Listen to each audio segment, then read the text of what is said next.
What's going on, everybody? Welcome back to Los Fieles Podcast. It's Alvaro and Luis, and let's do this. Let's do it. Let's get into it. So, we're going to be doing something a little bit different this time for this episode. Um, got an idea for a series that we're going to be going out, talking about our players and seeing how they match up compared to other players around the league. All right. Something that we're going to push called Do Our Star Shine. We're going to be breaking it down, every player a little bit differently. We're going to be breaking it down. You guys join us in the comments and give us an answer. Do you feel like our stars shine? So for this one, we're going to be starting with Manny Machado. The hot corner. I'm rocking my Manny today. The hot corner. The hot corner. The question for this will be, is Manny Machado still worth his contract? So the way that I'm going to be pushing this format is I'm going to be using the slash line. Now, the main reason that I decided to push and use the slash line instead of advanced metrics and all that other stuff and analytics and everything is I feel like that's a good gauge of how a player is on an everyday basis. You know, I don't want to jump in and say, well, he plays for Petco Park. It's hard to hit home runs in Petco Park. Right. You know, there's players that play in Coors Field that suck. You know, like, let's be real, okay? Like, and also, you know, not to name drop, but Justin Upton hit a bunch of home runs in Petco Park. Right. Adrian Gonzalez hit a bunch of home runs absolutely. in Petco Park. Yeah. You can hit home runs in Petco Park. You can be effective in every single stadium. I understand that they're different, but at the end of the day, if you are a superstar, you are a superstar anywhere. Exactly. Okay? So the slash line to me is the most simplest way of throwing it out there, easiest comparison, and that is what we're going to use. If any of you guys don't think that we should use that, by all means, jump in the comments while we're debating. Jump in the comments at the end when we present these questions, and you can use all the advanced metrics you want, and you guys can argue with yourselves, and I will jump in there if need be to defend any of our takes. Yeah. So with that, we'll jump into Manny Machado, and we will see if he is still worth the Padres contract. So obviously, you know, Luis, you know that he got a pretty big, hefty 10-year deal with a 5-year option. At the 5 years, he decided that milk cost too much money, his exact quote, right? Right. And he fleeced us a little bit for an 11-year, $350 million. Mm-hmm. Now, at this point, in 2026, he is going to be making $25 million. But from 2027 to 2033, those numbers are going to jump to 39 million. 39 million. What do you think about that? I mean, look, you used the word fleece. We're gonna get into it later on. Okay. You know, but I don't know if it's fleecing. Oh. I don't know if it's fleecing. There is other guys out there, you know, that is that too harsh of a word? Fleecing, bro. Dylan Cease fleeced the Toronto Blue Jays. All right, that's you know what I mean. I don't know if Manny Machado fleeced us, but again, we'll get into it later. Go ahead. Milk did get expensive. It did get expensive, but it's not about to expire. True. All right. Well, we're there. At least we agree on that one. So for Manny Machado, okay. Let me get my statistician, thing going. Get that going. So he's played 968 games with the Padres since we have signed him. Right. His average at that time has been 275. His OBP have been 340, and his slugging percentage has been 485. His OPS has been 825. Now, for all of you in the not known, OPS league average last year was 719. And it has kind of fluctuated between 700 and 740 as the league average of OPS. For anyone that doesn't know, I'm pretty sure everyone does know, but just in case, there's some that go, what all these, things, what's a slash line, what does OPS mean? Essentially, the average is how many times you get a hit based on your at-bats. Your on-base percentage, or OBP, is how many times you get on base, whether you're hit by a pitch, walked, or get a hit. Right. Depending on your at-bats. And your slugging is, out of those hits, how many are for power. They count the bases. Right. So if you get a singles, 1 base. If you get a double, 2 bases. Triple, 3 bases. And a home run is 4 base. So if you get a double and a single, that's 3 bases total. If you hit a home run, you got 4 bases, and you just divide that by how many at bats you get. And then your OPS, easy as mathematics. You just add the OBP and the slugging together, and that's your number. There you go. So pretty much, uh, the league average is 700 to 740. Last year was 719. Right. So that is our lesson for today when it comes to that. Little baseball numbers out You there. can always break it down if anyone needs it. But he's gotten 1,019 hits. He's gotten 185 doubles with us, 6 triples, and he's hit 194 home runs as a Padre. He's driven in 631 RBIs. He's scored 560 runs, and he has grounded into a 116 double plays. Okay?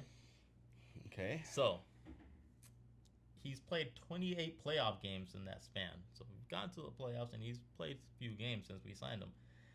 His batting average in the playoffs has dipped a bit to 205. His on base percentage 252. His slugging 455 with his OPS of 707. He has contributed 23 hits, 4 doubles, has hit 0 triples, 8 home runs, has driven in 15 RBIs. He has scored 12 runs and has hit into 3 double plays.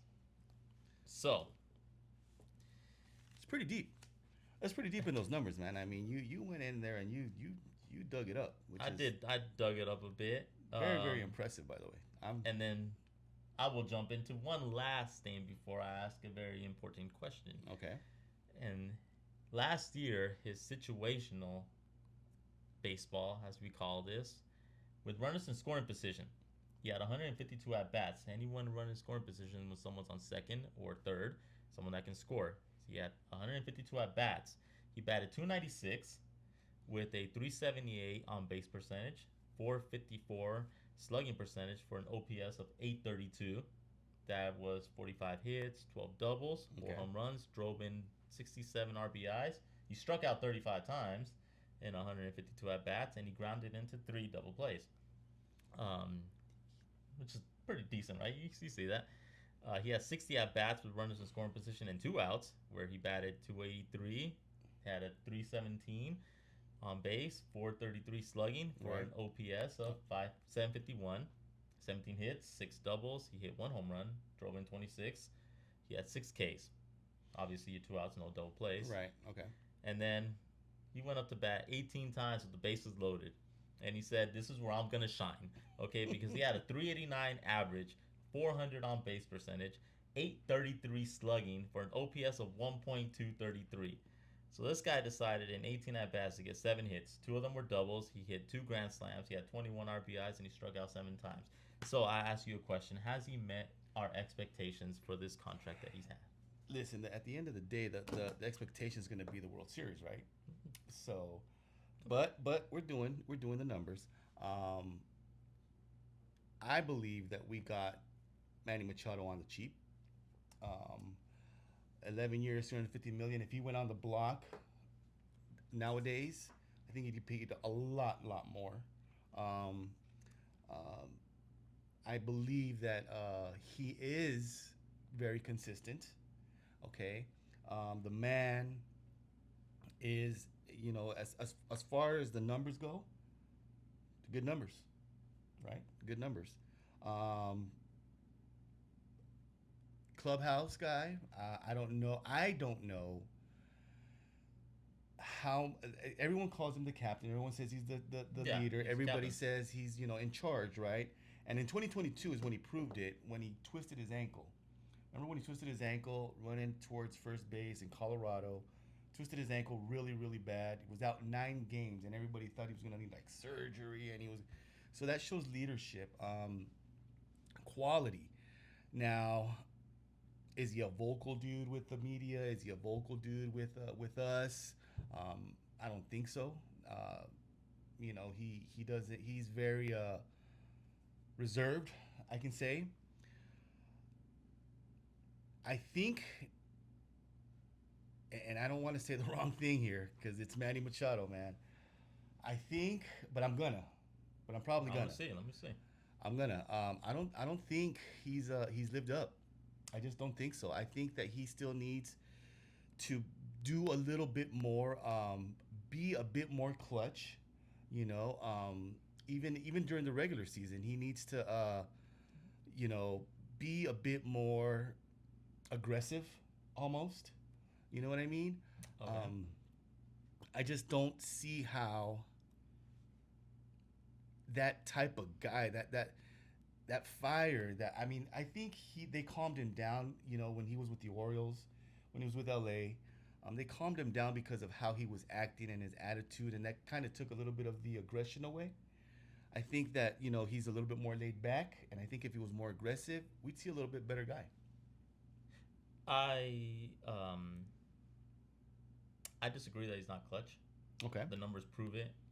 With runners in scoring position and bases loaded, the guy's hitting almost 300. Bases loaded, he's almost 400. Mm-hmm. That to me shows clutchness. Right. Yeah, he strikes out. Yeah, he's hitting to double plays. Um, I actually feel like he's clutch. Okay. Like legit. Okay. Yeah, he's had bad postseason numbers, but at least last year when it showed, when it mattered the most in situationals, he was clutch. So, has he met expectations? Expectations, I feel like he has met. Okay. Personally, I actually feel, and this is not just me saying, oh, it's because of Manny Machado, blah blah. I am going based on what I've seen. Numbers do not lie. Right. And what do we pay the guy for? Or not even paid, because this isn't even like one of those. It's the question is, has he met expectations? And what do you expect from a leader to lead? And when does a leader lead? When they are in a clutch situation. So from what it shows to me, if you're batting 296 with runners in scoring position, if you're batting 283 with runners in scoring position and 2 outs, and if you're batting 389 with bases loaded, like that shows me that you are pretty clutch. There's a lot of players out there that were not doing that. Right. So that is my response. Has he met expectations? Expectations, yes. We haven't gotten to contract. Just expectations. No. The expectation, and what I'm going to say is, the expectation is, the numbers don't lie. You're absolutely right. He is clutch, but does that bleed out into the rest of the team? Well, I'm not asking that. No, I know we're not asking that, but I mean it all ties in. The numbers don't lie. I get that. I understand it. Runners in scoring position, grand slams in the playoffs, the whole shot, right? But does that bleed into the clubhouse as a leader, as somebody that we expect? And it's not in his contract, and it's not in his numbers. His individual numbers are shining. His individual numbers are off the chain. Okay, I'll give you a quick, really, really simple answer for this. You got 90 wins back-to-back seasons. I think that his leadership is helping, and we obviously have argued about that, and I'm not going to go down that route. Right. But at the end of the day, that to me shows that the team is responding well. Okay. All right. I will give you, though, his 3-year average. Last 3 years, and this is what I'm going to use. 3 years, 25, 24, and 23, for us to, I guess, build an argument with the fellow players that we'll be comparing him to, right, see if he has met up to his expectations and see if he lives up to his contract. So his 3 years average, he has played 449 games in 3 years. Okay. This man has played a lot. He's batting 270. He has a 327 OBP. He has a 465 slugging with a 792 OPS. Now remember what I said. Last year was 719. Right. So he's a little bit slightly above average. He's got 472 hits, 84 doubles. He has yet to hit a triple in the last 3 years. We all know he don't run well. It's a big dude, man. 86 home runs. He's got 291 RBIs. He's scored 243 times. That's 243 runs. He struck out 364 times, and he's grounded into 61 double plays. Why does he ground into 61 double plays? Oh, because of that slider. The slider's a strikeout. Yeah. That he keeps swinging that, and he gets at the end of the bat of the nub, and I know. So here's my thing. I will compare him. We're gonna compare him to 4 players, but right. I'm gonna start with these first 3. And the first one I looked into was Nolan Arenado. His always compared to, right? So Nolan Arenado has signed a 8-year, $260 million, which at this point, has been tossed around everywhere that I think St. Louis is paying for so much and Arizona is paying for X amount and who knows, right? But at the Right. end of the day, let's just jump into his last 3 years. So Nolan Arenado has played 403 games. This past year he was hurt pretty Right. much a Mm-hmm. lot. I know. I had him in my fantasy league. I tossed him out. um, he was batting 261 with a 312 and 413. I'm not going to be saying OBP and slugging anymore because that takes too much words. So just know slash line is going to be batting average, on base percentage, and then slugging last, okay? OPS of 725. He's gotten 401 hits, 67 doubles. He's hit 3 triples, 54 home runs, 216 RBIs, 189 runs. He's struck out 242 times and has grounded into 46 double plays. All right. Okay? So I jumped in and looked at his situational. And in 2025, last year with running scoring position, he batted 227, 331, 337 with an OPS of 656. He had 110 at bats at that time, struck out 14 times, grounded into 4 double plays. He had 25 hits, 6 doubles, 1 triple, a home run. He drove in 37 runs. With 2 outs, he had 48 at bats only, at 188 batting average, 328, 292 slugging for a 619 OPS. He had 9 hits, though 3 of them were doubles. One was a triple. Mm-hmm. Drove in 11 runs and he struck out 8 times. And then with bases loaded, he had 8 at bats only, which was enough for a 375, 375, 750, and a 1.125. So in his 8 at bats, he had 3 hits, and 2 of those were one was a double and one was a triple. Drove in 8 and only struck out once. So decent, you get what I mean? So it's like I never really liked the comparison of Nolan Arenado and Manny Machado. okay, I think that everybody knows, and I mean, look, we're Padre fans, yes, but we look at the entire spectrum of what we're talking about, and there, I don't think really there was any real competition between Nolan Arenado and Manny Machado. I think Manny Machado was always the better player. I think he got shafted when the Gold Gloves were handed out. And they gave him to Arenado.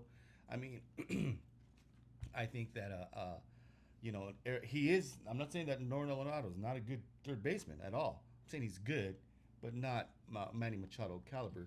okay, And the situational, um, you gotta kind of.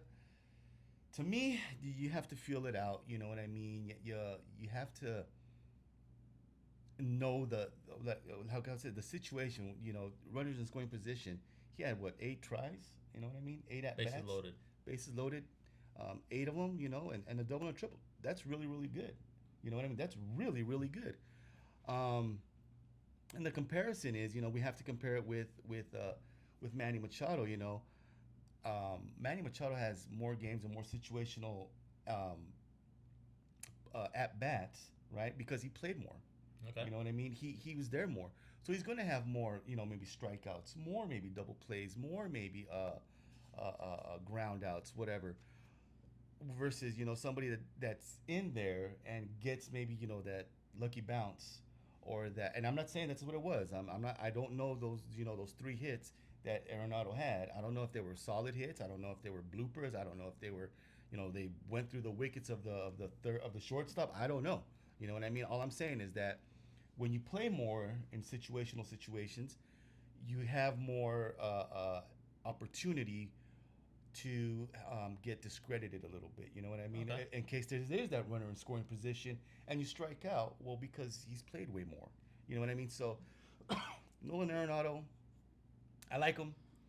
You know what I mean? But I don't think he's at Machado's okay. level, man. I don't think so, man. I think the couple of Gold Gloves when it was Machado and Arenado, I think Machado had got those Gold Gloves by far, by far. And All right. that's not just on the defensive side; it's on the offensive side as well. No, I get you. All right, well, let's jump into the next one. So I jumped into Jose Ramirez, Cleveland's. He signed a 7-year, $175 million. His last 3 years, he's played 472 games, Mm-hmm. 281, 350, 505 with an OPS of 855. He's tallied 513 hits, 109 doubles, 10 triples, 93 home runs, 283 RBIs, 304 runs. He struck out 229 times, has grounded into 26 double plays in that time. So last year's situational, he batted 321 with a 458, 519, OPS of 977. He had 106 at bats, 34 hits. He had 5 doubles, 2 triples, hit 4 home runs, drove in 49, struck out only 5 times, and grounded into 3 double plays. With runners in scoring position and 2 outs, he batted 333 with a 520 OBP, 583 slugging for a 1.103 OPS. Those were 36 at bats. Right. He had 12 hits, 3 doubles, 0 triples, 2 home runs, struck out 1 time, had 18 RBIs. And then with bases loaded, he only had 9 at bats, but he batted 333 with a 273, 556 for a .828 OPS. 3 hits, 2 doubles, no triples, no home runs, struck out once, and had 8 RBIs. I mean, again, this one's a little bit more complex. Clutch? Yeah, a lot. Well, this comparison is going to be more complex because Jose Ramirez is clutch. Jose Ramirez, my God, I mean, the numbers here just are, are awesome numbers. You know what I mean? Um, and the money that goes along with it, it makes it just sweeter. Yeah. Of course, we're gonna get into that later, but Jose Ramirez, is a clutch dude. He is a clutch guy. He is a clutch player, man. I mean, Well, you hear that. Let's jump to the next one. We got Alex Bregman. yeah, that's No, he signed 5 years, $175 million. So his last 3 years, he played 420 games, mm-hmm. 264, 346, 450, OPS of 796. He got 432 hits, 86 doubles, 6 triples, 69 home runs, 235 RBIs, 246 runs scored. He struck out 243 times and is grounded into 47 double plays. For his situational, running scoring position, 108 at bats, 259, 374, 454 with an OPS of 828. That included 28 hits, 9 doubles, 0 triples, 4 home runs. Drove in 42, struck out 17 times, had 3 DPs, double plays. With 2 outs, running scoring position, his numbers dipped: 238, 285, 385, 357. He had a 742 OPS. He had 42 at bats, 10 hits, 2 doubles, no triples, 1 home run, 14 RBIs. He struck out 10 times. And then with bases loaded, he had 13 at bats, a little bit more, right? But he batted 154 with a 154 and 308 slugging. Yeah, it's killing you, right? It's allergic. So he had a 462 OPS. Only 2 hits, both of them were doubles. He drove in 4, struck out twice, and he grounded into 1 double play. So that was Bregman, the big, big everyone was talking acquisition, right? Of course. So what I want to know is, my question to you is, how do you feel, and summarize it quick before I get to the next one. Okay. How do you feel Machado matches up to what is considered elite production? Though I know Arenado's not really elite right now, Right. but he was considered elite for a while. In Colorado, maybe. You're asking if Machado's elite? No, I'm asking you how does he compare to the likes of Arenado, Ramirez, and Bregman? Oh, he compares. Oh, absolutely. Oh, yeah, he's Machado. Again, dude, I'm not. Of course, I'm a Padre fan, and of course, I'm a I can give a homer answer. You know what I mean? But the facts are the facts, man. He does come. He is with these guys. He is on the same level. Numbers are the same. The numbers are the same. You know what I mean? Except for Arenado. But the numbers are the same. Playoff games, at bats. Situational situations. They're the same. And I think he's on their level, if that's what you're asking. Yeah, absolutely. Or how does he compare to them? When I mean compare, I don't mean just how does he one-on-one type things, but if you were picking one out of those 4 total within Arenado, Ramirez, Bregman, or Machado, and you're playing schoolyard baseball, which one of those 4 would be your first pick? Absolutely Machado. Based on everything those numbers. Absolutely Machado. Absolutely Machado. Because Machado can turn it on and go on fire, and we've seen it. We've But we're seen going base again. the numbers. That's no. You're going on a homer because you've seen it. I'm Mhm. going on just raw numbers The raw numbers say it as well. because I personally would have him second to Jose Ramirez. Well, yeah. Well, I mean, look, 472 games for Jose Ramirez, and there's going to be uh, 449. 449 for Manny. There, I mean, there's not that big of a difference, man. I'm not saying it's a big difference. I'm just telling you. You would go with the numbers here. I would go with talent. I mean, Jose Ramirez is a great third baseman, but we've seen Manny Ramirez make these plays, man, and we've seen that. I'm not going with the homer. I'm not being a homer. I know you want the numbers. I'm going with Machado. Okay. Even though what I see in front of me is impressive. And I'm not. These guys are elite. You made it really hard. You made it really hard for me to say, dude, this guy's way better than Manny, or that guy's way better than Manny. The next guy coming up, I do have a.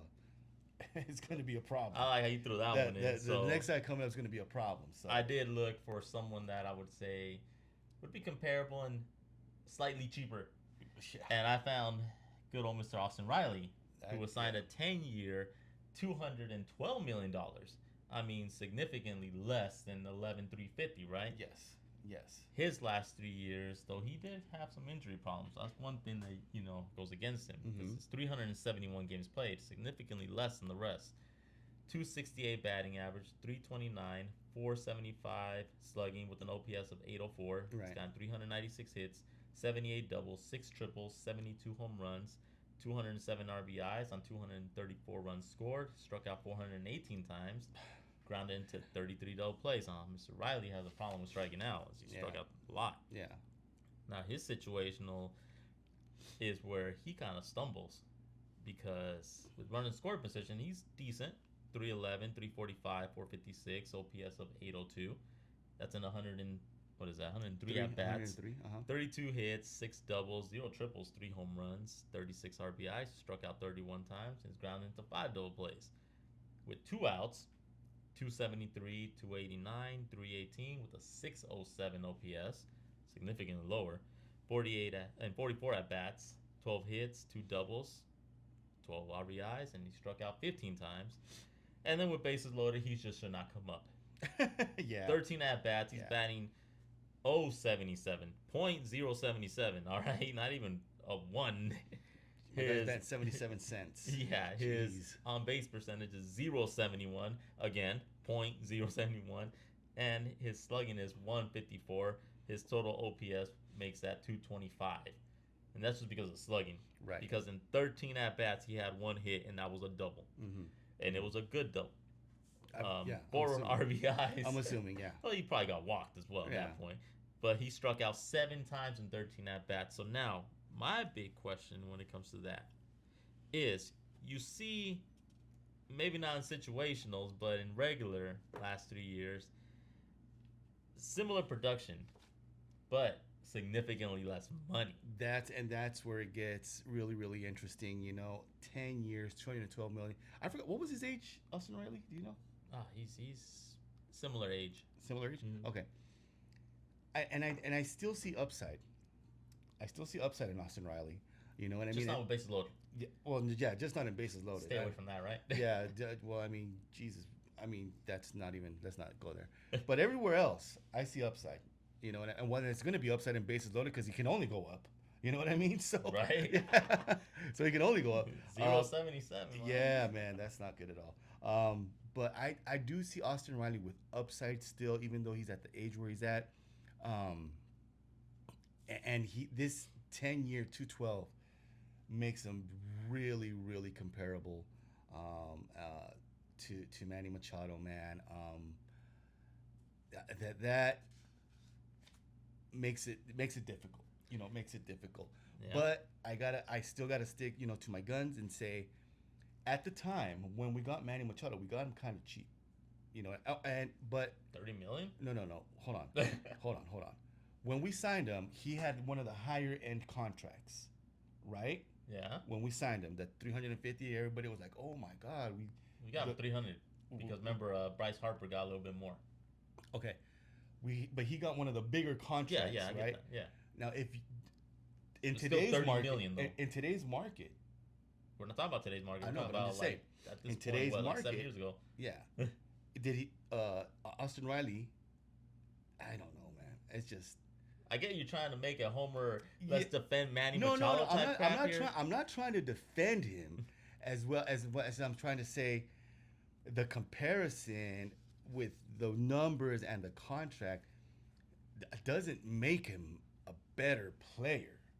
You know, it just makes it a better deal. You know what I'm saying? Because Austin Riley is a tough cookie, man. He is a tough cookie. I'm not even gonna try to do apples and oranges on that one. I'm just not. Hey man, it's fruit, all right. Yeah, you dude, have to compare fruit. Dude, it's if you're just comparing apples to chocolate, that's a whole different yeah. story. But no, you can't compare apples to oranges because Austin they Riley, both man. played third. Yeah, They're both similar age, and as you can see the numbers, they both have had plenty of at bats, and there's your numbers with the contract. Now you could say there's two ways to look at it. You can say the Padres overpaid, or we got a deal, or you can say Atlanta got, you know, a deal, or maybe they. Atlanta got a deal. Let's not. I mean, let's not freaking sugarcoat it. They got a deal. Okay. You know what I mean?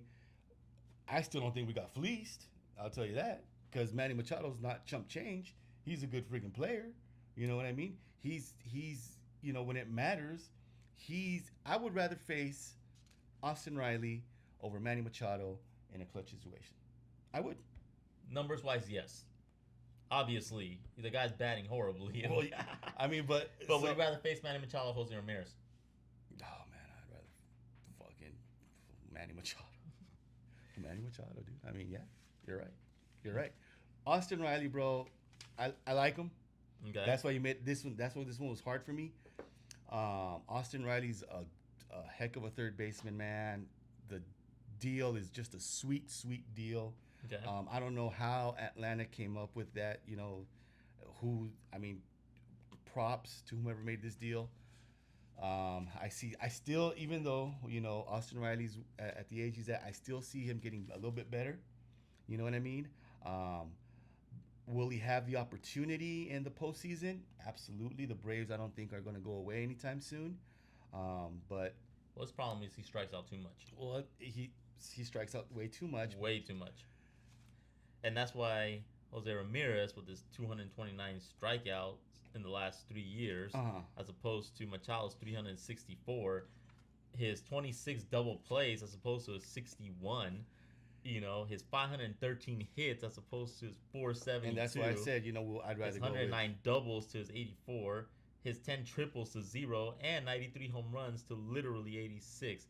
And that is in just a few, 23 more games? Mm-hmm.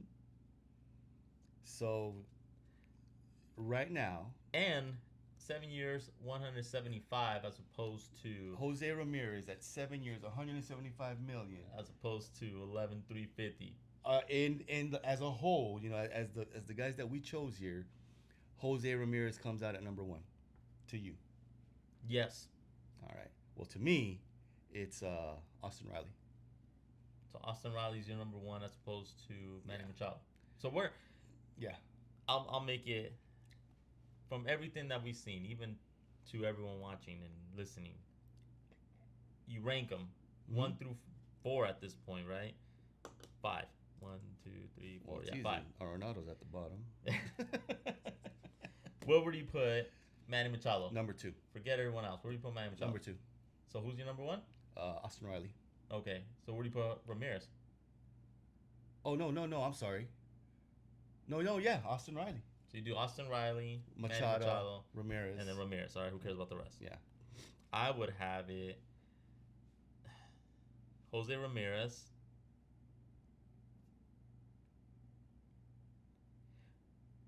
Yeah, then I'll put Machado. And then I would put because you're not gonna put Austin Riley at the plate with 2 down, bases loaded, bottom of the ninth, right? That's the one thing. You know what I mean? You're just not. So the clutchness that Machado has, which is, it's funny because, you know, like we always bash on him for not being clutch supposedly, but you know, last year, like I'm sorry, the numbers don't lie. People like this dude had an 832 OPS Yeah. with runners in scoring position, a 751 OPS with two outs, and a 1.233 with bases loaded. Like, I can't No, argue with. we can't argue with the He numbers. is like we get mad because we're fans and we're watching every single game, and Right, obviously we right, see him up to bat, and I remember watching. I'll just be like, man, here comes Machado, he's gonna strike out to a slider, right. and And exactly that happens. but I can't I can't put him lower than Riley. I can't put him lower than Bregman. Obviously, Arenado, he's like to me the lowest. Um, but I can't put him lower than Jose Ramirez. Hmm. So my question now, when it comes to all this, is: do our stars shine? Does Manny shine? For the Padres. Yeah. For the Padres, yes. For the Padres, yes. Okay. For the Padres, yes. And I'm always gonna go back to 2022. I'm always gonna go back to that ankle injury. I'm always gonna go back That's to 4 years ago. that was 4 years ago. But it was a big demonstration of grit, gut, and determination. It was good. It was good. It's like when we had the Chargers here and Philip Rivers destroyed his knee and went to play in the AFC Championship. My guy was on out there one running leg. like a baby giraffe.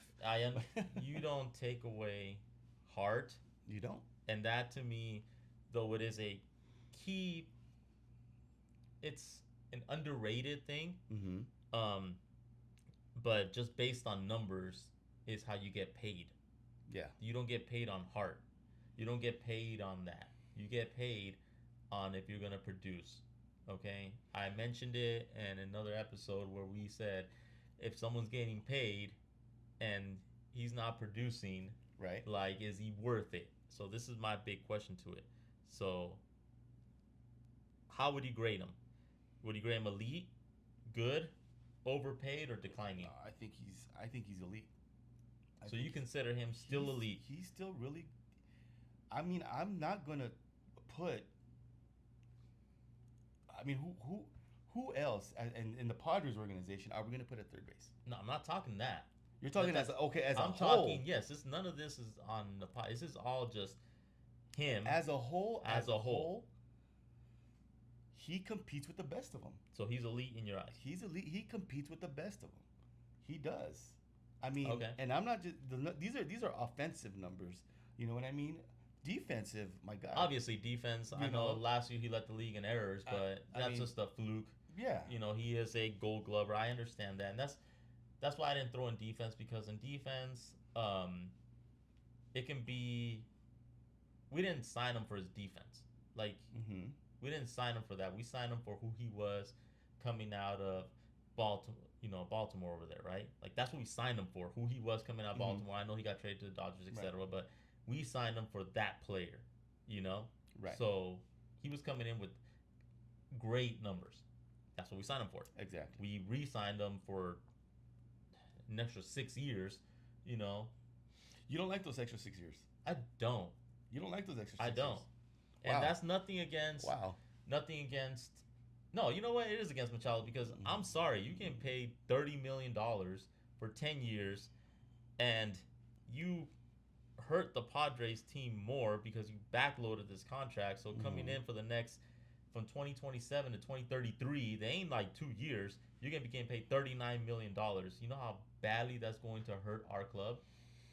Well, So yeah. and all this because you decided that I'm gonna have an out, so I want to, it's smart. Don't get me wrong, but it is he negotiated the deal But I don't want to get into that because all that is at the time when he was producing.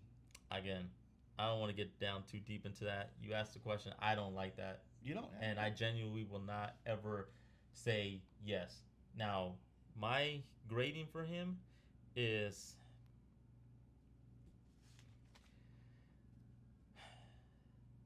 based on his regular season and based on the last 3 years and based on his situational for last year. I can't I His guess situ- I guess um he is elite. Um, his situational is in the playoffs. well, the playoff numbers are horrible, They're I think. horrible. But I'm not just he's only had 28 games, But so that's one of the things that I can't. you also said that we have 90 win games back to back with him. You asked With him, about, yes, right? but you asked about like his leadership, and that to me Right. is what counts as leadership, right? Is the whole team responds and Mm-hmm. they did good. Um, Bad leadership is, you know, to throw another name out there is when we have Juan Soto and we didn't make the Oh playoffs. yeah, yeah. Oh my And God. not to say that he didn't produce. Juan Soto produced, Mm-hmm. but again, maybe this is true or false. I don't know. I've heard stories um, that he wasn't the best clubhouse guy, right? Right. Right. And you even heard stories about the Mets at this point. Yeah. So, and even with the Yankees, et Mm-hmm. cetera, et Yes. cetera. Yes. So a bad clubhouse guy can hurt a team. And that's why when Absolutely you right. asked about his leadership, I said that, but I wasn't grading this on his leadership, on his toughness, Mm-hmm. on his hustle. I know the whole Johnny Hustle, he doesn't, Right. whatever. That I didn't. I said based on just pure raw numbers because Mm-hmm. you can't. There is no, in heart you can't grade heart. In hustle you can't grade hustle. In leadership you can't grade leadership. But you can grade You absolutely can. solid black and white numbers. So you can't tell me that they won't a GM. I'm not talking about that. I'm not. Hold on. You can't tell me that a GM won't say this guy has all the mechanics. He has the heart, the hustle, the want, the desire. Depends on GM. Right? But No, it depends on GM. There's some GMs that will take all that into consideration and say I want a clubhouse guy, and there's some GMs that say I want people that produce. Okay, So, and mostly it's going to be with the people that produce. But there is those GMs that will say this guy's going to be, and I'm going to tell you right now who just fell into that. The Giants fell into that with a rise. I don't know Okay. what the heck they're thinking. You know what I mean? Their outfield got good with God. What's the guy they just got? I'm not worried about the Giants right now, but I get what you're saying. Luis Ariz at second base. I get what you're saying. You But know what I'm saying? I'm just. Okay. It all intertwines. The numbers are the numbers, and I respect the numbers. Believe me, I respect the numbers. I do, but when it comes down, like we have to take it into consideration. With Bergman, hey, different strokes for different folks, right? okay, different strokes We'll for leave it at different that. folks. All right, man. So now I ask the audience, everyone listening out here, has Manny Machado worth this contract? Is he worth this contract? I want you guys to put it in the comments, debate this, let us know. Does he shine? Does he shine? Do our stars shine? And grade him on elite. Mhm. Is he good? Is he overpaid or is he declining? Right. Put it on the comments. I've given you guys plenty of numbers. You guys can look up more if you want at this point. We've given out our opinions. We've given out enough. And obviously, there's plenty of information out there as well. And I get where you're coming from because I'm pushing black and white stats. Right. You're going, and from what I'm getting from you, is you're telling me you're looking at the eye test. Yeah. And so I get that. Well, yeah. I mean, because it has to. I mean, and I'm not no AJ Preller. I'm not no GM by any stretch of the imagination. But if we're playing schoolyard baseball, you know what I mean? I don't care if Manny Machado jogs to first base if he hits it out to the left field corner. You know what I mean? Because I know that Manny Machado is going to steal second base. You know what I mean? I mean, let's go with that. Again, I get where you're coming from. All right. Agree to disagree at this point, right? Agree to disagree again. Perfect. Love it. So, I think we're good with that, right? Yeah, we're good. So just again, I want to know what you guys think on this one. Like, I genuinely want to know. I want this to If be. there's the ever going to be an conversation. episode you guys are going to comment on, this is going to be one of those episodes. This is going to be one of the ones that's going to really separate the fans from the homers, right? Yes. This is going to be the one that's going to take a hard look at the team and at the player and say, okay, this is what it is. Okay. Yes. You presented the numbers. There's no doubt about those numbers. You went back 3 years and compared them with top tier third basemen, including their contract. I say elite. Okay. You know what I mean? I say elite. You guys let us know, man. We always appreciate the comments. Um, we will get back to you guys. I'll respond to them. Yeah. My partner here, my co-host, will get back to you guys. I'm more of a subtle guy. I'll read them. You know what I mean? And I may respond out here on the platform. But yeah, Yeah. my partner here will let you guys know. And next time that we do one of these episodes for the series, we're gonna jump onto you know, a right fielder of Certain sorts. right fielders. Certain right field superstar. All right. So All right. we'll see you guys next time. Thank you guys for tuning in. Los Fieles 619, and keep it going, guys. All right.